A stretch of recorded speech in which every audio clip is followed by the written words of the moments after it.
الحمد لله نحمده ونستعينه ونستغفره ونؤمن به ونتوكل عليه ونعوذ بالله من شرور أنفسنا ومن سيئات أعمالنا من يهده الله فلا مضل له ومن يضلل فلا هادي له وأشهد أن لا إله إلا الله وحده لا شريك له وأشهد أن سيدنا ونبينا محمدا عبده ورسوله أما بعد فإن خير الحديث كتاب الله وخير الهدي هدي محمد صلى الله عليه وسلم وشر الأمور محدثاتها وكل محدثة بدعة وكل بدعة ضلالة وكل ضلالة في النار.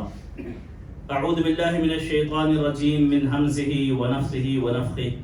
بسم الله الرحمن الرحيم. يا أيها الذين آمنوا اتقوا الله حق تقاته ولا تموتن إلا وأنتم مسلمون.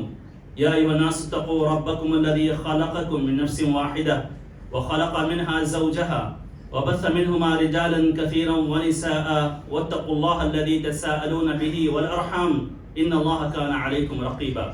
يا أيها الذين آمنوا اتقوا الله وقولوا قولا سديدا يصلح لكم أعمالكم ويغفر لكم ذنوبكم ومن يطع الله ورسوله فقد فاز فوزا عظيما. وقال الله عز وجل في موضع آخر في كتابه المجيد ومن آياته أن خلق لكم من أنفسكم أزواجا لتسكنوا إليها وجعل بينكم مودة ورحمة إن في ذلك لآيات لقوم يتفكرون. سامعین کرام، قابل قدر بزرگوں، نوجوان ساتھیوں، بچوں، پردہ نشی مائیں اور بہنیں، سب سے پہلے تمام طرح کی تعریف، حمد و ثنا، بڑائی اور کبریائی اللہ رب العزت کے لیے لائق اور زیبا ہے، جو سارے جہان کا خالق و مالک ہے، جس کی مرضی کے بغیر کوئی انسان حرکت نہیں کر سکتا، جس کی منشا کے بغیر اس روئے زمین پر کوئی پتا ہل نہیں سکتا، جو اپنی ذات میں، اپنے اقوال میں، اپنے افعال میں، اپنے تصرفات میں، اپنے فیصلوں میں، اپنے ناموں میں، اپنے صفتوں میں یکتا ہے، بے مثال ہے، اس کا کوئی ساجی، شریک اور ہمسر نہیں، جس نے اس انسانیت کی رشد و ہدایت کے لیے، اس کا مقام پہچانوانے کے لیے، اس کو کامیابی سے ہمکنار کرنے کے لیے گاہے بگاہے یکے بعد دیگر انبیاء و رسول بھیجے. چنانچہ درود و سلام ہو تمام انبیاء و رسول پر، بالخصوص ہمارے آخری نبی احمد مجتبی محمد مصطفیٰ صلی اللہ علیہ وسلم پر، جنہیں اللہ رب العزت نے اس امت کا ہادی، قائد اور رہنما بنا کر مبعوث فرمایا، اور انہوں نے پوری امانت داری کے ساتھ، پوری دیانت داری کے ساتھ اللہ رب العزت کے پیغام کو، اللہ رب العزت کے دین کو اس انسانیت تک پہنچایا. سامعین کرام، خطبہ مسنونہ کے بعد میں نے آپ کے سامنے ایک آیت کی تلاوت کی، جس میں اللہ رب العزت اپنی ایک بہت بڑی نشانی، اپنی قدرت کی، اپنی عظمت کی، اپنی جلالت کی، اپنی بزرگی اور اپنی برتری کی ایک بہت بڑی نشانی کا تذکرہ کیا. وَمِنْ آيَاتِهِ أَنْ خَلَقَ لَكُم مِّنْ أَنفُسِكُمْ أَزْوَاجًا، کہ اللہ رب العزت کی نشانیوں میں سے ہے، اس کی قدرت کی، اس کی جلالت کی، اس کی عظمت کی، اس کی برتری کی نشانیوں میں سے ہے کہ اس نے تمہارے لیے جوڑے پیدا کیے، جو تمہاری اپنی جنس سے ہیں، جو تمہاری اپنے قسم سے ہیں، لِتَسْكُنُوا إِلَيْهَا، تاکہ اس جوڑے کے ذریعے سے تم سکون و اطمینان حاصل کرو اس دنیاوی زندگی میں. اہل علم نے لکھا ہے، یہ اس اعتبار سے بھی نشانی ہے، اس اعتبار سے بھی سکون اور اطمینان کی علامت ہے کہ اللہ رب العزت نے اگر انسان کا جوڑا جنات میں سے بنایا ہوتا تو پھر انسان کو وہ سکون نہیں حاصل ہوتا جو انسان کو انسان سے حاصل ہوتا ہے. یعنی اس جوڑے کا شوہر کے لیے بیوی یا بیوی کے لیے شوہر، انسان کے ہی صنف سے بنانا، انسان کی ہی قسم سے بنانا، یہ اللہ رب العزت کی حکمت اور مصلحت کا تقاضا تھا، اور انسان کی بہتری اور مصلحت کے لیے یہی بہتر تھا. اگر اس کا جوڑا جنات میں سے ہوتا، کسی دوسری مخلوق سے ہوتا، تو پھر وہ سکون و اطمینان نہیں حاصل ہوتا جس کا خصوصی طور پر اللہ رب العزت نے تذکرہ کیا ہے کہ اس جوڑے کے بنانے کا بنیادی مقصد یہ ہے لِتَسْكُنُوا إِلَيْهَا۔ پھر اس کے بعد آگے فرمایا وَجَعَلَ بَيْنَكُمْ مَوَدَّةً وَرَحْمَةً۔ یہ اس سے بڑی نشانی کہ جوڑا تو بنایا ہی، لیکن اس جوڑے کے درمیان محبت اور الفت اور رحمت کے جذبات پیدا کیے، دلوں میں ہمدردی کے جذبات پیدا کیے ایک دوسرے کے تعلق سے، یہ اس سے بڑی نشانی ہے۔ کیسے نشانی ہے اور کیوں آگے اللہ تعالیٰ کہہ رہا ہے کہ ان فی ذلک لآیات لقوم یتفکرون، کہ ایک غور و فکر کرنے والے کے لیے، صاحب عقل اور دانش کے لیے، عبرت کی نگاہ رکھنے والے کے لیے یہ بہت بڑی نشانی ہے اور بہت بڑی غور و فکر کرنے کی چیز ہے، سوچنے کی چیز ہے۔ اور کیوں یہ بڑی نشانی ہے؟ کیوں اس رشتے کو ہی جو میاں بیوی کا رشتہ ہے، جو جوڑے کا رشتہ ہے، رشتے تو اور بھی ہیں، باپ بیٹے کا بھی رشتہ ہوتا ہے، ماں بیٹی کا بھی رشتہ ہوتا ہے، اور دیگر رشتے خاندان میں موجود ہیں، پورے خاندان ایک رشتے سے بنے ہوئے، لیکن کیوں اللہ رب العزت نے خصوصی طور پر میاں بیوی کے رشتے کو ہی اپنی نشانی بتایا ہے بقیہ رشتوں کو چھوڑ کر کے؟ اہل علم نے لکھا ہے کہ بنیادی اعتبار سے اس کا سبب یہ ہے کہ دو اجنبی جوڑے، دو ایسے لوگ جن کا تعلق نہیں ہوتا، ایک دوسرے سے لا تعلق ہوتے ہیں یا جان پہچان نہیں ہوتی، اور اگر ہوتی بھی ہے تو بہت محدود حد تک ہوتی ہے۔ ابھی یہ دونوں جوڑے جو اجنبی ہوتے ہیں، ایسا کیا ہوتا ہے، ایسی کون سی محبت اللہ تعالیٰ ڈالتا ہے نکاح کے دو لفظ کے ذریعے سے کہ دو اجنبی ایک دوسرے کے لیے جان دینے والے بن جاتے ہیں؟ یہ دو اجنبی ایک دوسرے کے ہمدردی، ایک دوسرے کے لیے ہمدردی کے جذبات ان کے دلوں میں پائے جاتے ہیں، ایک دوسرے کے لیے محبت کے جذبات پائے جاتے ہیں، ایک دوسرے کا سکھ دکھ ایک دوسرے کے لیے بن جاتا ہے۔ یہ محبت جو اللہ رب العزت دلوں میں ڈالتا ہے میاں بیوی کے درمیان، در حقیقت یہی محبت اللہ رب العزت کی سب سے بڑی نشانی۔ ورنہ محبت پیدا کرنا کسی انسان کے بس کی بات نہیں۔ آپ کے پاس کتنی بھی جائیداد ہو، کتنی بھی پراپرٹی ہو، آپ انسان کے انسان خرید سکتے ہیں، لیکن آپ انسان کے جذبات نہیں خرید سکتے۔ آپ کے پاس کتنی بھی دولت کیوں نہ ہو، آپ ساری دولت لٹا لیں، لیکن ساری دولت لٹانے کے بعد آپ انسان خرید سکتے ہیں، لیکن انسان کے دلوں میں موجود جذبات کو اور محبت کے جذبات کو آپ نہیں خرید سکتے۔ یہ تو خالص اللہ تعالیٰ ڈالتا ہے دلوں میں۔ وَاذْكُرُوا إِذْ كُنْتُمْ أَعْدَاءً فَأَلَّفَ بَيْنَ قُلُوبِكُمْ۔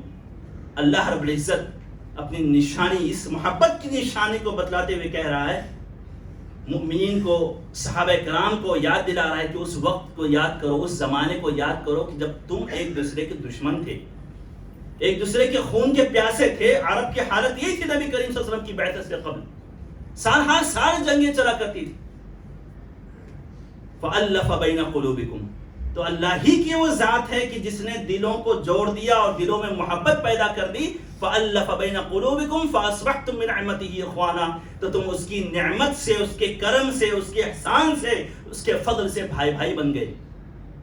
کہ حالت یہ ہو گئی کہ اپنی جائیداد دینے کو تیار ہو، اپنی بیوی کو طلاق دے کر کے اس سے شادی کرانے کو تیار ہو۔ یہ محبت کے جذبات جو پائے جاتے ہیں یہ خالص اللہ کی طرف سے ہے۔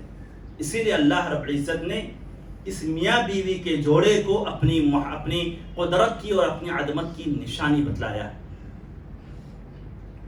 اور پھر اس کے بعد اب یہ جوڑے بن جانے کے بعد یہ انسانوں کی بھی ذمہ داری ہے، بلکہ اصل ان کی یہ ذمہ داری ہے کہ یہ جو محبت اللہ نے پیدا کیا ہے شادی کے ذریعے سے، نکاح کے دو بول کے ذریعے سے، اس محبت کو دوام کیسے بخشا جائے، اس محبت کو آگے کیسے بڑھایا جائے۔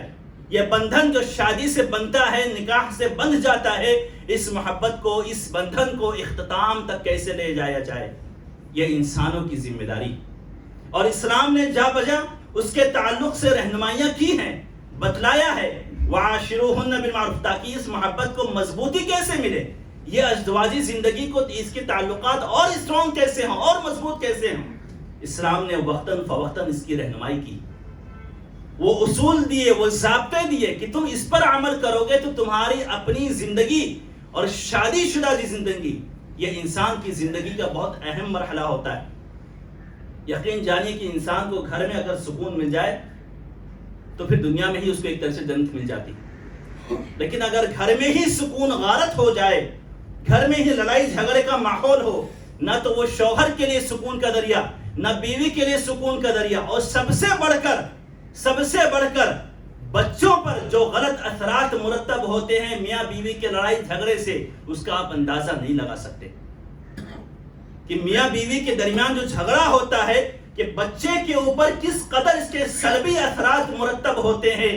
نفسیاتی اعتبار سے کمزور ہو جاتا ہے، خود اعتمادی کی کمی ہو جاتی ہے اس کے اندر، ڈرا ہوا سہما ہوا دہشت زدہ رہتا ہے وہ بچہ، آگے ترقی نہیں کر پاتا ہے، اس کے اندر سیلف کانفیڈنس نہیں ہوتا جب وہ ماں باپ کو اپنے گھر میں لڑتا ہوا دیکھتا ہے، جھگڑتے ہوئے دیکھتا ہے، چھوٹی چھوٹی باتوں پر لڑتے ہوئے دیکھتا ہے. سب سے زیادہ غلط اثر آپ کے اپنے بچوں پر پڑتا ہے، چہ جائے کہ وہ پھر اس کے اثرات خاندانوں میں دشمنی اور پھر اس کے بعد سماج میں دشمنی. اس لیے کہا جاتا ہے کہ گھر یہ سماج کی اکائی گھر ہے، سماج کی بنیاد گھر ہے. گھر اگر سکون کا ذریعہ ہے، گھر بہتر ہے، گھر اچھا ہے، تو پھر پورا کا پورا سماج بہتر ہوگا. اور اسلام نے اسی بہتری کے لیے، اسی مضبوطی کے لیے، اسی گھر کے تعلقات کو اچھا بنانے کے لیے، گھر کے ماحول کو پرسکون بنانے کے لیے وقتاً فوقتاً ہدایت دی.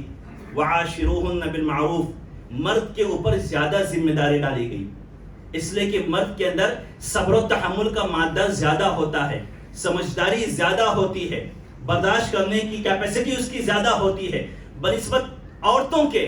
عورتیں مزاج کے اعتبار سے بھی نازک ہوتی ہیں، جسمانی اعتبار سے بھی نازک ہوتی ہیں، اور ان کو بہت ساری چیزوں میں فیصلے صادر کرنے کا اختیار نہیں دیا.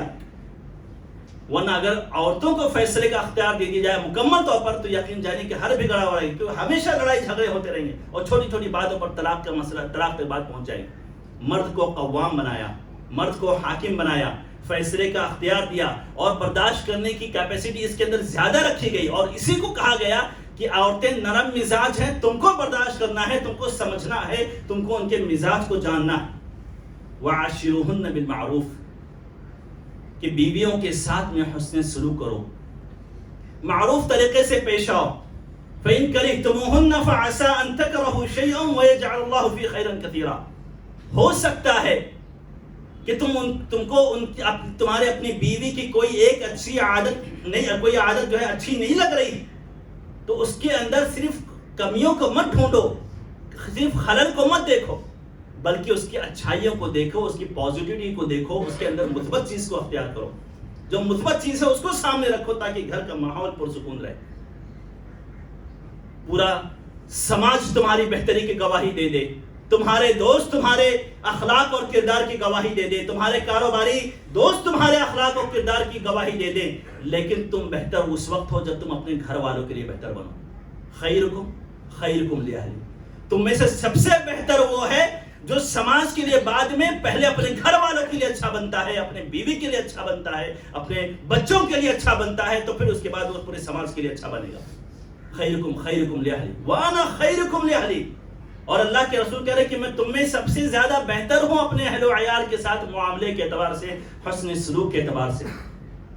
اور اللہ کے رسول صلی اللہ علیہ وسلم نے اس ازدواجی زندگی کو کیسے آگے بڑھاتے ہیں، تعلقات کیسے مضبوط ہوتے ہیں، اس کو کر کے دکھایا، پریکٹیکلی بتایا ہے عملی طور پر. لقد کان لکم فی رسول اللہ اسوۃ حسنہ، اللہ کے رسول صلی اللہ علیہ وسلم کی زندگی تمہارے لیے بہترین نمونہ ہے.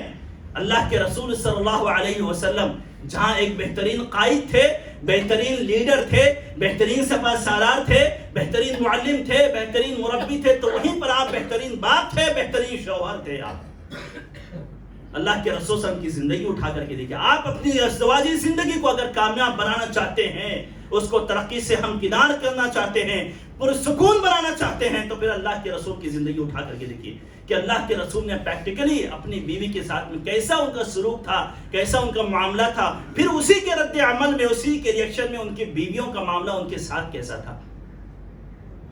مزاج شناسی دیکھیے کہ ایک شادی شدہ زندگی کے لیے کامیابی کی سب سے پہلی کنجی یہ ہوتی ہے کہ شادی کے بعد شروع کے سال 6 مہینے بہت امپورٹنٹ ہوتے ہیں، بہت نازک دور ہوتا ہے. کوئی اجنبی گھر میں آتا ہے، دو اجنبی ملتے ہیں، ایک دوسرے کے مزاج کو اگر سمجھ جائیں تو پھر زندگی کی گاڑی کنارے لگ جاتی، زندگی کامیاب ہو جاتی. لیکن وہیں پر اگر بگاڑ ہو گیا، ایک دوسرے کے مزاج کو نہیں سمجھ پائے، تو وہیں سے معاملہ بگڑنا شروع ہو جاتا ہے اور گھر سکون کے بجائے پریشانی کا سبب بن جاتا ہے. اللہ کے رسول صلی اللہ علیہ وسلم کا اسوہ دیکھیے، کیسے اپنی بیوی کے مزاج کو سمجھتے تھے. ایک مرتبہ کہتے ہیں عائشہ رضی اللہ تعالیٰ سے کہ تم کب مجھ سے ناراض رہتی ہو اور کب خوش رہتی ہو مجھے معلوم پڑ جاتا ہے. اپنی بیوی کے مزاج کو باریکی سے دیکھتے ہیں، سمجھتے ہیں اور اسی اعتبار سے ڈیل کرتے ہیں. کہتے ہیں تم مجھ سے کب ناراض رہتی ہو اور کب مجھ سے خوش رہتی ہو میں سمجھ جاتا ہوں. حضرت عائشہ کہتی ہیں کیسے آپ کو معلوم پڑتا ہے کہ اللہ کے رسول آپ کیسے جان پاتے ہیں، کیسے جان جاتے ہیں کہ میرا مزاج کیا ہے، یا میں غصے میں ہوں یا میں ناراض ہوں یا میں خوش ہوں. کہتے ہیں کہ اگر تم مجھ سے خوش رہتی ہو تو کوئی بات ہوتی ہے تو کہتی ہے کہ تم کہتی ہو لا ورب محمد، کہ محمد کے رب کی قسم کھانے کے بعد آتی ہے. اور تم خوش ہو تو کہتی ہو لا ورب محمد، کہ محمد کے رب کی قسم. اور اگر تم مجھ سے ناراض رہتی ہو تو تم میرا نام نہیں لیتی ہو، کہتی ہو لا ورب ابراہیم، کہ ہاں یا نہیں ابراہیم کے رب کی قسم. رب تو ایک ہی ہے، اسی کی قسم کھانا ہے. فرق کیا ہوتا ہے کہ بس کیا کرتی ہے کہ ان کا نام نہیں لیتی، نبی کریم صلی اللہ علیہ وسلم مارے غصے کے ان کا نام نہیں لیتی. کہتے ہیں تو اللہ کے رسول کہتے ہیں جب تم مجھ سے خوش رہتی ہو تم میرا نام لیتی ہو کہ ہاں محمد کے رب کی قسم، اور جب تم مجھ سے ناراض رہتی ہو تو تم میرا نام نہیں لیتی ہو، کہتی ہو ابراہیم کے رب کی قسم. حضرت عائشہ کہتی ہے کہ صحیح پہچانا آپ نے. کیا اللہ کے رسول ایسا صحیح ہے کہ جب میں آپ سے تھوڑا ناراض رہتی ہوں اور وہ ناراضگی وقتی طور پر ہوتی ہے، جب میں آپ سے تھوڑا سا ناراض رہتی ہوں تو میں آپ کا نام نہیں لیتی ہوں اور ابراہیم علیہ السلام کے رب کی قسم کھا کر کے کوئی بات کہتی ہوں. تو دیکھیے اللہ کے رسول کیا کہہ رہے ہیں کہ تم مجھ سے خوش کب رہتی ہو، کب تم مجھ سے ناراض رہتی ہو، میں تمہارے مزاج کو سمجھتا ہوں. اور ایسی کئی مثالیں ہیں. ایک دفعہ اللہ کے رسول صلی اللہ علیہ وسلم، دیکھیں آپ ان کی زندگی اٹھا کر کے دیکھیں، محبت کرتے تھے، محبت کا اظہار کرتے تھے، مشورے لیتے تھے اپنی بیوی سے، اپنی بیوی کے مشورے کو مانتے تھے، ان کے نخرے اٹھاتے تھے، وہ غصہ ہو جاتی تھی بسا اوقات اور حق پر ہوتی تھی تو صبر و تحمل بھی کرتے تھے، برداشت بھی کرتے تھے. ہاں اگر غلطی ہو جاتی تھی تو ٹوکتے بھی تھے، ڈانٹتے بھی تھے، ضرورت پڑتی تنبیہ کرتے بھی تھے. ایک دفعہ اللہ کے رسول صلی اللہ علیہ وسلم کیسے صبر و تحمل، اور یہ زندگی کی کامیابی کے لیے، شادی شدہ زندگی کی کامیابی کے لیے ضروری ہے کہ کبھی بیوی غصہ ہو تو شوہر نرم پڑ جائے، شوہر غصہ ہو تو بیوی نرم پڑ جائے. ایک دفعہ اللہ کے رسول صلی اللہ علیہ وسلم کی باری حضرت عائشہ کے ہاں تھی. کھانا تیار ہو رہا تھا لیکن کھانا بننے میں لیٹ ہو گیا تو ام سلمہ رضی اللہ تعالیٰ جو آپ دوسری بیوی تھی انہوں نے کھانا بھیج دیا. جیسے حضرت انس رضی اللہ تعالیٰ کھانا لے کر کے گھر میں داخل ہوتے ہیں، حضرت عائشہ رضی اللہ تعالیٰ آگے بڑھتی ہیں اور برتن کو ہاتھ مارتی ہیں، برتن گر جاتا ہے، ٹوٹ جاتا ہے، بکھر جاتا ہے.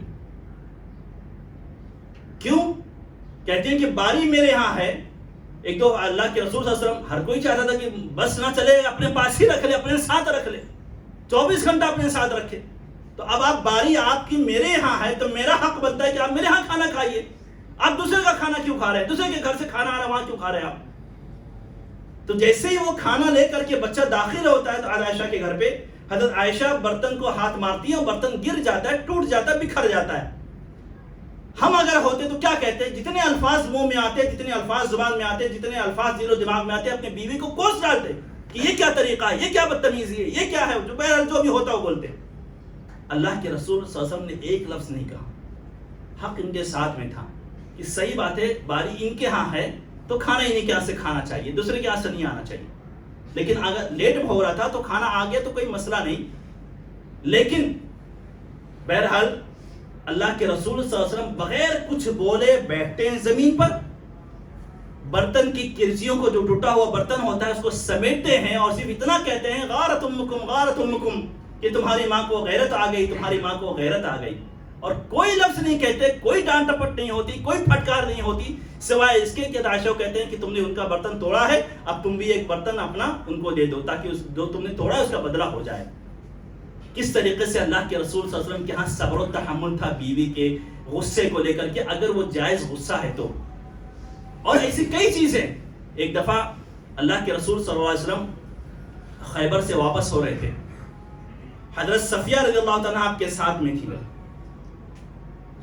تو جیسے ہی اونٹ پہ سوار ہونے کا وقت آتا ہے، حضرت صفیہ رضی اللہ تعالیٰ آگے آتی ہیں اونٹ پہ سوار ہونے کے. پورا لشکر تیار ہے، پورا لشکر آپ کو دیکھ رہا ہے کہ آپ ہی کی انتظار کر رہا ہے کہ آپ حکم دیں اور لوگ چل نکلیں. حضرت صفیہ آتی ہیں اونٹ کے پاس سوار ہونے کے لیے، تو اللہ کے رسول صلی اللہ علیہ وسلم کیا کرتے ہیں کہ اپنا گھٹنا موڑ دیتے. اونٹ اونچائی پہ تھا، ہائٹڈ ہے، اپنا گھٹنا موڑ دیتے ہیں اور ان کے گھٹنے پہ حضرت صفیہ رضی اللہ عنہ پیر رکھ کر کے اونٹنی پہ سوار ہو جاتی ہیں. یہ آپ کی بیوی کے ساتھ میں معاملہ ہے. یعنی کس قدر نرمی اور لطافت اور محبت ہے کہ حضرت صفیہ کو سوار ہونا ہے تو حضرت صفیہ پہنچتی ہیں تو نہیں سوار ہو پاتی ہیں، تو اللہ کے رسول صلی اللہ علیہ وسلم زمین پہ بیٹھتے ہیں، اپنے گھٹنے کو موڑتے ہیں، حضرت صفیہ اس گھٹنے پہ پیر رکھ کر کے اونٹنی پہ سوار ہو جاتی ہے. آج اگر کوئی اپنی بیوی جہاں بیٹھی ہے اور گھوم کر کے گاڑی کا دروازہ کھول دے تو کیا کہیں گے لوگ؟ اس کو بیوی کا غلام بن گیا، جور کا غلام بن گیا، بڑا ڈرتا ہے، بڑا دبتا ہے بیوی سے. لیکن یہ محبت کا اور نرمی کا اور شفقت کا تقاضا ہے. اس میں جورو کا غلام بننے والی کوئی بات نہیں ہوتی. صرف اپنی زندگی کے گاڑی کو اور شادی شدہ زندگی کو آگے بڑھانے اور اس کو خوشگوار کرنے کا معاملہ ہوتا ہے. اور پھر اس کے بعد آگے بڑھیے. حضرت صفیہ جب پہنچتی ہیں تو ان کا اونٹ پیچھے رہ جاتا ہے. سب لوگ پہنچ جاتے ہیں جہاں پہنچنا تھا، وہاں سب لوگ پہنچ جاتے ہیں، حضرت صفیہ کا اونٹ پیچھے رہ جاتا ہے. لوگ بتاتے ہیں کہ حضرت صفیہ رو رہی ہے. اللہ کے رسول صلی اللہ علیہ وسلم آتے ہیں، اپنے ہاتھ سے ان کا آنسو پوچھتے ہیں، اپنے ہاتھ سے ان کا آنسو پوچھتے ہیں کہ کیا ہوا، معاملہ کیا ہے. تو کہتے ہیں کہ آپ لوگوں نے مجھے بہت سلو والی جو اونٹنی تھی نا، سب سے سلو چلتی تھی، آپ لوگوں نے مجھے اس پر بٹھا دیا اور آپ لوگ خود آگے بھاگے، میں پیچھے رہ گئی. کوئی غصہ نہیں، کوئی ناراضگی نہیں. اپنی بیوی کا اپنے ہاتھ سے آنسو پوچھ رہے ہیں. تو یہ اللہ کے رسول صلی اللہ علیہ وسلم، ایسی کئی مثالیں ہیں، وقت نہیں یاد دیتا کہ میں اس پر تفصیل میں جاؤں، لیکن ایسی کئی مثالیں ہیں کہ اللہ کے رسول صلی اللہ علیہ وسلم نے اپنی بیوی کو بیوی کی طرح سمجھا ہے، اس کو اسی طریقے سے ٹریٹ کیا ہے. سختی کی ضرورت پڑی ہے تو سختی بھی کیا ہے. ایک پتہ عائشہ نے کہا صفیہ کے بارے میں، حسبک من صفیہ کذا، کہ صفیہ تو آپ کے مقابل میں بہت چھوٹی ہے، بہت پتلی ہے، آپ کی ہائٹ اچھی ہے، ہم لوگ کی ہائٹ اچھی ہے، صفیہ کتنی چھوٹی ہے، پتلی ہے. تو اللہ کے رسول نے فوراً ٹوک دیا، کہا کہ نہیں عائشہ، غلط بات. تم نے جو کلمہ کہا ہے، اگر اس کلمے کو سمندر کے پانی میں ملا دیا جائے تو سمندر کا پانی گدلا ہو جائے گا، کالا ہو جائے گا. اتنا سخت جملہ تم نے کہا ہے. تو جہاں پر تنبیہ کی ضرورت تھی وہاں پر تنبیہ بھی کی. اچھا، ایک چیز اور ہے کہ زندگی کی گاڑی کو آگے بڑھانے میں صرف شوہر کا کردار نہیں، ورنہ صرف عورتیں یہ نہ سمجھیں کہ بس شوہر کو ہی کرنا ہے، ہم کو تو صرف نخرے اٹھوانا ہے، ہم کو تو صرف ناز اٹھوانا ہے، بلکہ شوہروں کا ہی کردار. ایسا نہیں ہے. زندگی کی گاڑی کو، شادی شدہ زندگی کو اگر آگے بڑھانا ہے تو اس میں بیوی کا بھی کردار ہونا چاہیے، بیوی کو بھی اتنا ہی سپورٹ کرنا چاہیے. اور وہ کردار دیکھیے خدیجہ رضی اللہ تعالیٰ عنہا کا. جب اللہ کے رسول صلی اللہ علیہ وسلم پریشان گھبرائے ہوئے اپنے گھر میں لوٹتے ہیں، جب پہلی وحی آتی ہے، جب جبرائیل آتے ہیں، پہلی وحی آتی ہے تو پریشان اپنے گھر لوٹتے ہیں، ٹینشن میں رہتے ہیں. تو حضرت خدیجہ رضی اللہ تعالیٰ عنہ کیا کرتی ہیں؟ تسلی بھرے جملے ادا کرتے ہیں، تسلی بھری جملے ادا کرتی ہیں. کہتی ہیں کلا واللہ لا یخزیک اللہ ابدا، کہ نہیں میرے سرتاج، نہیں میرے شوہر، اللہ آپ کو رسوا نہیں کرے گا، ضائع نہیں کرے گا، آپ ٹینشن مت لیں، فکر مند مت ہو. یہ آدمی بیچارہ نہ جانے کتنے ہموم و غموم لے کر کے گھر کو لوٹتا ہے، نہ جانے کتنے در در کی ٹھوکریں کھایا ہوتا ہے، نہ جانے کتنے جملے سنا ہوتا ہے، نہ جانے کیسے الفاظ سنا ہوتا ہے. لیکن یہ جب گھر میں پہنچتا ہے تو بیوی کی ہی ذمہ داری بنتی ہے کہ بیوی حسن استقبال کرے، اچھے سے استقبال کرے، مسکرا کر استقبال کرے، اپنے شوہر کے رنج و غم میں، مصیبت میں اس کا ساتھ دے. ورنہ ایسا نہ ہو کہ گھر جیسے ہی پہنچے، گھر میں داخل ہوا شوہر، ابھی موزہ بھی نہیں اتارا ہے، شوز بھی نہیں اتارا ہے، شکوہ شکایت کا دفتر کھل جاتا ہے، کاپی کھل جاتی ہے، آج یہ ہوا، جیسا ہوا، فون کیا، ہم نے فون نہیں اٹھایا، تم نے یہ نہیں کیا، وہ نہیں کیا، دنیا بھر کے شکوے. یہ غلط ہے. زندگی کی گاڑی کو آگے بڑھانے میں یہ غلط کردار ادا کرتا ہے، یہ اختلاف کا سبب بنتا ہے. حضرت خدیجہ تسلی دے رہی، پریشان ہے اللہ کے رسول، ٹینشن میں ہے، تسلی دے رہی. آپ کو اللہ رسوا نہیں کرے گا، آپ تو لوگوں کام آتے ہیں، لوگوں کا بوجھ اٹھاتے ہیں، یتیموں کی کفالت کرتے ہیں، پریشان حالوں کی مدد کرتے ہیں، آپ کو اللہ رسوا نہیں کرے گا، آپ گھبرائیے مت. یہ کچھ وقت کی بات، وقت ہے، گزر جائے گا. یہ بیویوں کا کردار ہوتا ہے. حضرت عائشہ رضی اللہ تعالیٰ عنہ، کتنا بڑا گھر تھا ان کا. ان کے گھر کی دیوار مٹی کی تھی، ان کے گھر کی دیوار مٹی کی تھی، ان کے گھر کی چھت کھجور کے ٹہنی کی تھی، اور زیادہ سے زیادہ 8x8 کا گھر رہا ہوگا، 8x8 فٹ کا گھر رہا ہوگا، اس سے زیادہ نہیں تھا کہ پیر بھی پھیلاتے تھے تو دوسرے آدمی کو بیٹھنے میں تکلیف ہوتی تھی۔ لیکن مجال ہے کہ ازواج مطہرات یحد عائشہ، ان کے زبانوں پر کبھی حرف شکایت آئی، جس حال میں میرا شوہر رکھ رہا ہے، جس حال میں میرا شوہر میرے ساتھ میں ہے، بس مجھے میرا شوہر چاہیے اور کچھ نہیں چاہیے، دنیا سب کچھ ایک طرف، میرے شوہر کا ساتھ ایک طرف، شوہر کی پریشانی، شوہر کی تنگی، شوہر کی خوشحالی، ہر ایک میں ہم تمہارے ساتھ۔ ایک دفعہ اللہ کے رسول صلی اللہ علیہ وسلم سے بعض بیویوں نے خرچ کا مطالبہ کیا کہ اللہ کے رسول بہت پریشانی ہو رہی، گھر کا خرچ چلانے میں بڑی تکلیف ہو رہی، تو کچھ خرچ بڑھائیے یا کچھ خرچ دیجیے، 3 دن ہو جا رہا ہے گھر میں ناشتہ کھانا نہیں بنتا، کبھی ایسا نہیں ہوا کہ 2 ٹائم کا سالن بنا ہو، 2 ٹائم کے کھانوں میں سے 1 ٹائم کا کھانا صرف اور صرف کھجور پانی ہوتا تھا۔ تو بیویوں کا حق تھا، ایک انسانی فطرت کا تقاضا تھا، آئی شکوہ شکایت کرنے لگی، فوراً اللہ نے آیت اتاری، یا ایھا النبی قل لازواجک ان کنتن تردن الحیاۃ الدنیا وزینتها فتعالین امتعکن واسرحکن سرحا جمیلا، کہ اے نبی اپنے بیویوں سے کہیے کہ آؤ، دنیا چاہیے، اس کی زینت چاہیے، اس کی خوبصورتی چاہیے، اچھے مکان چاہیے، اچھی سہولتیں چاہیے، تو آؤ میں تم کو سب دیتا ہوں اور پھر اس کے بعد تم کو طلاق دے کر کے الگ کر دیتا ہوں، لیکن اگر تمہیں اللہ چاہیے، رسول چاہیے اور آخرت کی زندگی چاہیے تو پھر صبر کرو، اللہ تعالیٰ آخرت میں بہترین بدلہ دے گا۔ حضرت عائشہ کھڑی ہوتی ہے، آیت نازل ہوتی ہے، حضرت عائشہ سنتی ہیں، کھڑی ہوتی ہیں، کہتی ہیں اللہ کے رسول ہم سوچنے کی بھی ہمیں سوچنے کی بھی ضرورت نہیں ہے، ہر حال میں ہمیں آپ چاہیے، آپ بحیثیت شوہر چاہیے، جس حال میں آپ رکھے، جس پریشانی میں رکھے، جس تنگی میں رکھے، کوئی مسئلہ نہیں، ہمیں آپ چاہیے۔ غرض یہ کہ شوہر کا کردار ہوتا ہے، بیوی کا کردار ہوتا ہے۔ چند ایک منٹ میں چند ایک اسباب بیان کروں کہ جو گھر میں اختلاف کا سبب بننے لگتے ہیں، گھر میں لڑائی جھگڑے کا سبب بننے لگتے ہیں۔ سب سے پہلی چیز، اگر گھر میں دینداری نہیں ہے، یہ ذہن میں رہے، قرآن کی آیت پڑھی جاتی ہے خطبۃ النکاح میں، جب نکاح پڑھایا جاتا ہے تو اس میں ایک آیت پڑھی جاتی ہے، 3 آیتیں، اور 3 آیتوں میں 4 مرتبہ تقوی کا ذکر ہے۔ تقوی یہ ہے کہ ایک دوسرے کے حقوق کو جانیں اور ایک دوسرے کے حقوق کو سمجھیں اور اپنے آنے والی زندگی میں دین کو مقدم رکھیں۔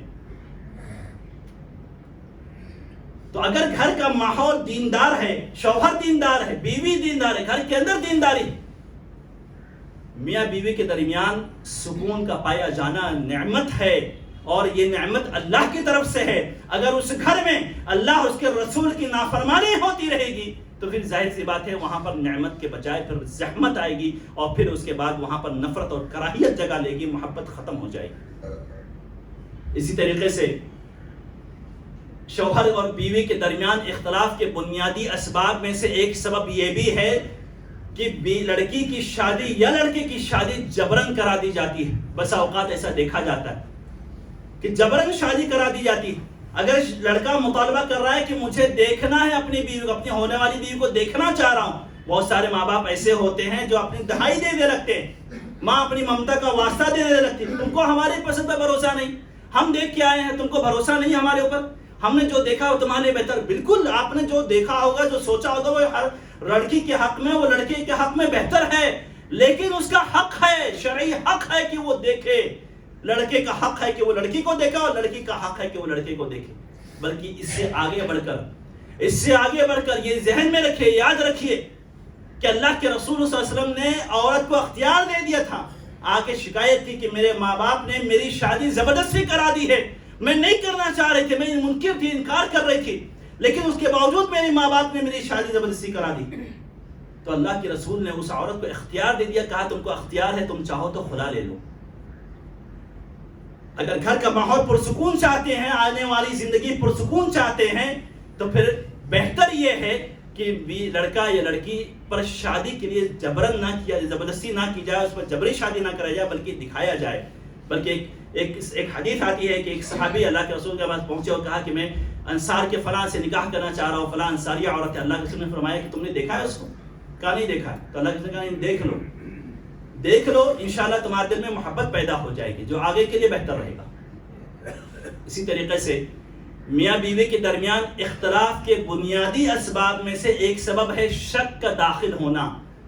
میاں بیوی کے درمیان شک و شبہے نے اگر جگہ لے لی ہے، دلوں میں اگر شک پیدا ہو گیا تو اللہ کی قسم زندگی غارت ہو جاتی ہے۔ اور نہ تو کوئی شوہر کو یا بیوی کو ایسا عمل کرنا چاہیے، ایسا کوئی اقدام بھی نہیں کرنا چاہیے جو ان کے درمیان شک کا سبب بنے۔ شوہر نے پاسورڈ رکھا ہے موبائل میں، بیوی کہہ رہی کھول کے دو، شوہر ٹال مٹول کر رہا ہے، تو وہاں پر شک پیدا ہونے لگتا ہے، یہ پاسورڈ کیوں رکھے ہوئے ہیں اور میں بول رہی ہوں کھولنے کے لیے تو کھول بھی نہیں رہے۔ یا اسی طریقے سے اگر بیوی موبائل استعمال کر رہی ہے، شوہر گھر میں اچانک داخل ہوا، بیوی نے موبائل چھپا دیا، تو ظاہر سی بات ہے وہ شک پیدا ہوگا وہاں پر۔ تو ایسے اقدام کرنا بھی نہیں چاہیے، اور پھر اس کے بعد سنی سنائی باتوں پر فیصلہ بھی نہیں کرنا چاہیے۔ ایاکم الظن، کہ غلط گمان سے بچو، غلط چیز سے بچو، شک و شبہے سے بچو۔ اگر اپنی زندگی کو کامیاب کرنا چاہ رہے ہو تو شک و شبہے کو اپنے گھر میں داخل مت ہونے دو۔ میاں بیوی کا رشتہ اعتماد پر قائم ہوتا ہے، میاں بیوی کا رشتہ بھروسے پر قائم ہوتا ہے۔ اگر بھروسہ ہے تو پھر زندگی آخر تک چلی جائے گی پورے سکون انداز میں، لیکن اگر بھروسہ نہیں، شک داخل ہو گیا تو اللہ کی قسم زندگی غارت ہو جاتی ہے۔ اسی طریقے سے بنیادی اختلافات میں سے میاں بیوی کے درمیان ایک اہم چیز یہ بھی ہے کہ چھوٹی چھوٹی باتوں کو بعض لوگ کیا کرتے ہیں، پوائنٹ آؤٹ کرتے ہیں۔ کون ہے جو نقص سے پاک ہے؟ آپ کو اپنی بیوی میں کمی دکھائی دے رہی ہے تو بیوی کو بھی آپ میں کمی دکھائی دے رہی ہوگی، لیکن اسلام نے ایک ضابطہ بتایا ہے، لا یفرق مؤمن مؤمنۃ، کوئی بھی شوہر اپنی بیوی کے تعلق سے اپنے دل میں کچھ مت رکھے۔ ان کرہ منہا خلقا رضی منہا بآخر، ایک عادت اچھی نہیں لگ رہی ہے، ایک خصلت اچھی نہیں لگ رہی ہے تو اور بھی خصلتیں موجود ہیں، اور بھی اچھائیاں موجود ہیں۔ اگر تم منفی نظر کو ہٹاؤ گے، اگر نیگیٹیوٹی ہٹاؤ گے تو پھر پازیٹیو کو اگر چیز سامنے رکھو گے اور اپنی زندگی میں مثبت سوچو گے، مثبت خیال رکھو گے، تو پھر یقین جانو کہ زندگی کے بہت سارے مسائل حل ہو جائیں گے، میاں بیوی کے درمیان بہت سارے مسائل حل ہو جائیں گے۔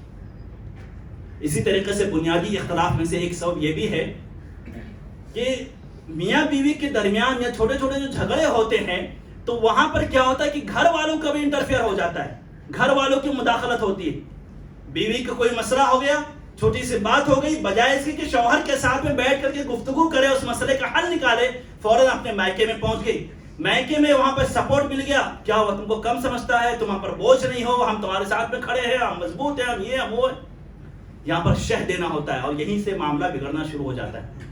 یا اسی طریقے سے شوہر کو اگر کوئی بات اچھی نہیں لگتی ہے اپنی بیوی کی تو بسا اوقات کیا کرتا ہے کہ اپنے بہن سے جا کر کے کہتا ہے، اپنے بہنوں سے ذکر کرتا ہے، اپنے ماں باپ سے ذکر کرتا ہے، پھر وہاں پر بسا اوقات شرح مل جاتی، تم کو کم سمجھتی کیا، تم آدمی ہو، تم بول نہیں پاتے کیا، تمہارے اندر قوت فیصلہ نہیں ہے، تم ڈرتے ہو کیا، دبتے ہو کیا، اس طرح کی کمنٹ آتے ہیں، پھر وہاں پر معاملہ بگڑنے لگتا ہے۔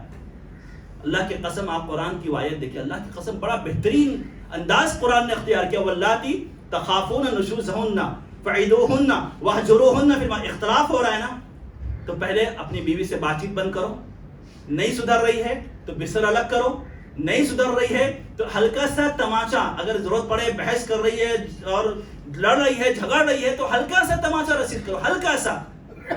وَاضْرِبُوهُنَّ فَإِنْ أَطَعْنَكُمْ فَلَا تَبْغُوا عَلَيْهِنَّ سَبِيلًا، اور اگر بات مان لے، ہلکے سے تماچے سے تمہاری بات مان لیتی ہے تو پھر آگے مارنا بھی نہیں۔ یہ نہیں سوچنا کہ ہاں شریعت نے ہمیں موقع دیا ہے، بیوی کو مارنے کا اختیار دیا ہے اور کہا ہے کہ بیوی کو مار لو تو موقع ملا ہے تو اب آج مار کے ختم کر دے اس کو۔ لیکن کہنے کا مقصد یہ ہے کہ آپ یہ دیکھیے کہ یہ 3 اسٹیپ، کہ پہلے تم بیوی سے بات بند کرو، پھر بیوی سے الگ ہو جاؤ، پھر اس کے بعد ہلکا سا تماچا مارو، پھر اس کے بعد آگے کہا ان یریدا اصلاحا یوفق اللہ بینہما وان خفتم شقاق بینہما، کہاں پہ فیملی کی انٹرفیئر کرنے کی اجازت دی ہے؟ پہلے میاں بیوی کے درمیان کو، میاں بیوی کے درمیان جھگڑے کو آپس میں اچھے سے حل کر لینا چاہیے۔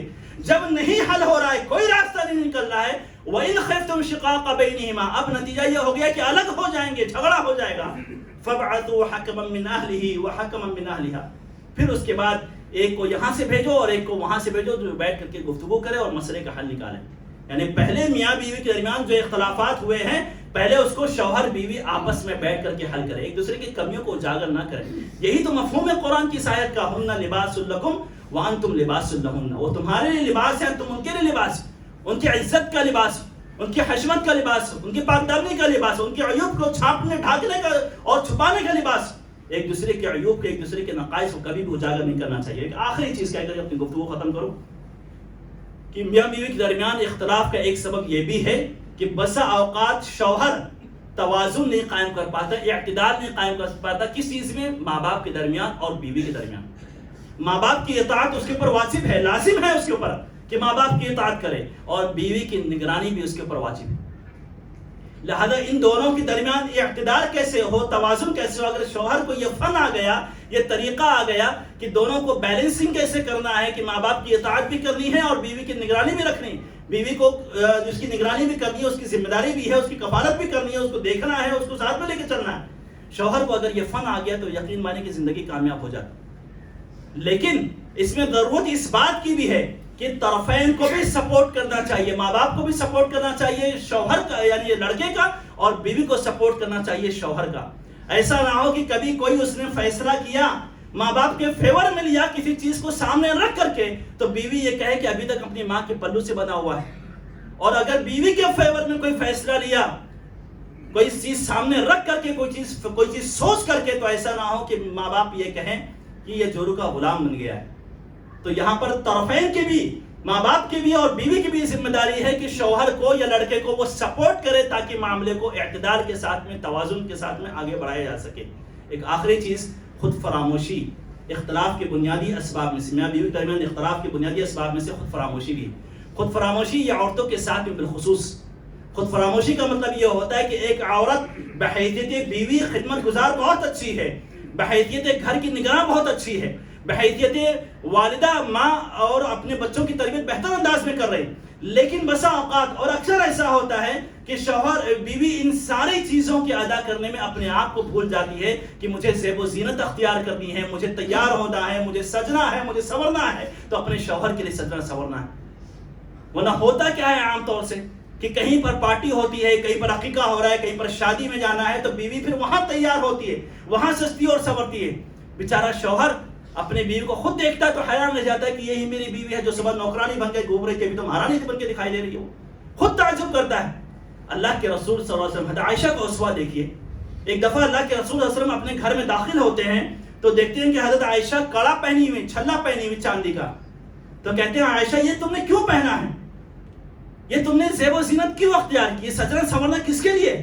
کہتی ہیں کہ اللہ کے رسول یہ میں نے زیب و زینت آپ کے لیے اختیار کی، اپنے شوہر کے لیے اختیار کی. یہ سجنا سنورنا آپ کے لیے ہے، صرف اور صرف آپ کے لیے، آپ کی خوشی کے لیے، آپ کی رضامندی کے لیے. ابو سلیم رضی اللہ تعالیٰ، ابو طلحہ رضی اللہ تعالیٰ عنہ کہ ابو طلحہ ایک مرتبہ گھر میں داخل ہوتے ہیں، وہ طویل واقعہ ہے. تو ان کی بیوی جب وہ آتے ہیں، ان کے بچے کا انتقال ہو جاتا ہے، بچہ بیمار رہتا ہے.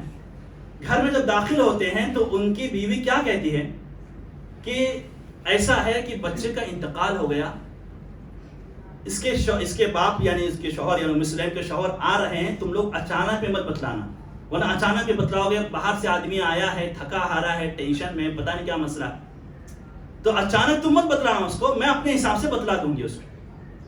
چنانچہ ان کے بچے کا انتقال ہو جاتا ہے. بچے کے باپ جب گھر میں داخل ہوتے ہیں تو یہ کھانا لگاتی ہیں، کھانا کھاتے ہیں ابو طلحہ، پھر ام سلیم تیار ہوتی ہیں، سجدی ہیں، سنورتی ہے، پھر اس کے بعد جو بھی ان کے درمیان ہوتا ہے، اور پھر اس کے بعد فجر کے وقت کہتی ہیں ایک سوال ایک بہترین انداز میں کہ کسی شوہر کو کیسے خبر دینا ہو بیوی کو. ایسا نہیں کہ فون اٹھائے، ارے یہ ہو گیا گھر میں، وہ حادثہ ہو گیا، یہ ہو گیا، وہ ہو گیا، نہیں. ام سلیم کہتی ہیں کتنے بہترین انداز میں اپنے شوہر سے کہ ابو طلحہ اگر کوئی آدمی کسی کے پاس کوئی امانت رکھتا ہے اور اب وہ اپنی امانت واپس لینا چاہتا ہے تو کیا کرنا چاہیے؟ امانت واپس لوٹانا چاہیے گھر والوں کو یا رکھ لینا چاہیے؟ تو ابو طلحہ کہتے نہیں، جس کی امانت ہے اس کو لوٹا دینا چاہیے، اس کی امانت، اس کا حق ہے، اس کو لوٹا دینا چاہیے.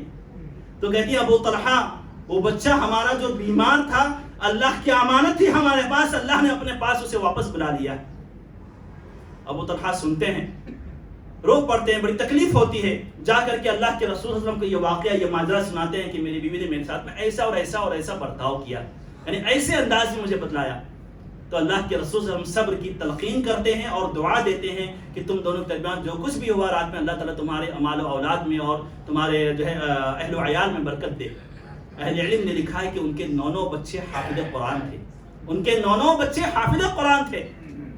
کہنے کا مطلب یہ ہے کہ زندگی کی گاڑی آگے بڑھانے کے لیے میاں کو اپنا کردار اور بیوی کو اپنا کردار یقین جانے کہ گھر پرسکون ہے تو پھر انسان ایکٹیو ہے اور انسان بہت سارے کام کر سکتا ہے. لیکن اگر گھر کا ماحول پراگندہ ہے اور خراب ماحول ہے تو یقین مانے کہ گھر کا سکون نہیں تو پھر کہیں بھی سکون نہیں. اور ایک آخری حدیث ذہن میں رکھیے گا کہ ابلیس ابلیس اپنا تخت سمندر پر لگاتا ہے. ابلیس اپنا تخت، اپنا جو مسند ہوتا ہے جس پہ بادشاہ لوگ بیٹھتے ہیں، اپنا تخت سمندر پہ لگاتا ہے اور سب لوگوں کو بھیجتا ہے کہ جاؤ لوگوں کو گمراہ کرنے کا کام کرو. لوگ جاتے ہیں گمراہ کرتے ہیں، سارے شیطان جاتے ہیں گمراہ کرتے ہیں، اور پھر اس کے بعد شام میں آتے ہیں اور کہتے ہیں کہ فلاں کہتا ہے کہ میں نے یہ کیا، کہتا ہے کچھ نہیں. پھر دوسرا شیطان آگے کہتا ہے کہ میں نے یہ کیا، وہ اس کو بھی سنتا ہے ٹھیک ہے. تیسرا آتا ہے کہتا ہے کہ میں نے یہ کیا. چوتھا آتا ہے اور یا دوسرا جو بھی ہے چوتھا ہے پانچواں، وہ آ کر کے کہتا ہے کہ میں نے ایک میاں بیوی کے درمیان پیچھے پڑ گیا اور ان کے درمیان اس قدر پیچھے پڑا رہا کہ ان کے درمیان لڑائی کرا دیا اور اس کے بعد دونوں الگ ہو گئے. ابلیس اس کو اپنے سے قریب کرتا ہے اور کہتا ہے کہ ہاں تم نے کچھ کام کیا ہے. اس لیے کہ میاں بیوی کے اختلاف ہونا اور گھر کے ماحول کا بگڑنا، پھر اس کے بعد پورے سماج کا بگڑنا اور پورے کئی چیزوں کے جو ہے اس پر اس کے اثرات مرتب ہوتے ہیں. اللہ رب سے دعا ہے کہ اللہ رب العزت ہمیں اپنی ازدواجی زندگی کو کامیاب بنانے کی توفیق عطا فرمائے. جو اسلوب، جو وسائل، جو تعلیمات، جو احکامات قرآن اور حدیث رسول میں موجود ہے، اللہ تعالی ہمیں اس احکامات پر، ان تعلیمات پر عمل کرنے کی توفیق عطا فرمائے. اللہ کے رسول صلی اللہ علیہ وسلم نے جس طریقے سے زندگی گزاری ہے، یا اسی طریقے سے امہات المؤمنین نے جس انداز میں زندگی گزاری ہے، اللہ رب ہم سب کو توفیق دے کہ انہیں کو اپنا اسوہ اور نمونہ اور خدا بناتے ہوئے اپنی زندگی گزاریں. اقول قولی هذا واستغفر الله لي ولكم ولسائر المسلمين من كل ذنب فاستغفروه انه غفور رحيم.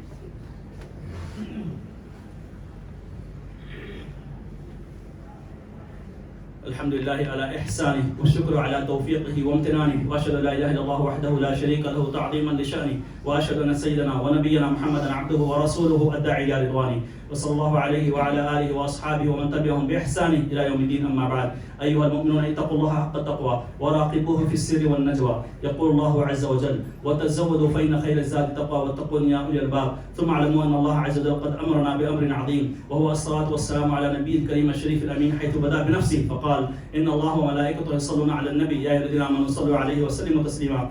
اللهم صل وسلم وبارك على سيدنا وحبيبنا وقائدنا ونبينا محمد، وارض اللهم عن الخلفاء الراشدين الأئمة المهديين أبي بكر الصديق وعمر بن الفاروق وعثمان بن النورين وعلي بن أبي طالب رضوان الله عليهم أجمعين، وارض اللهم عنا برحمتك وجودك وكرمك يا أكرم الأكرمين.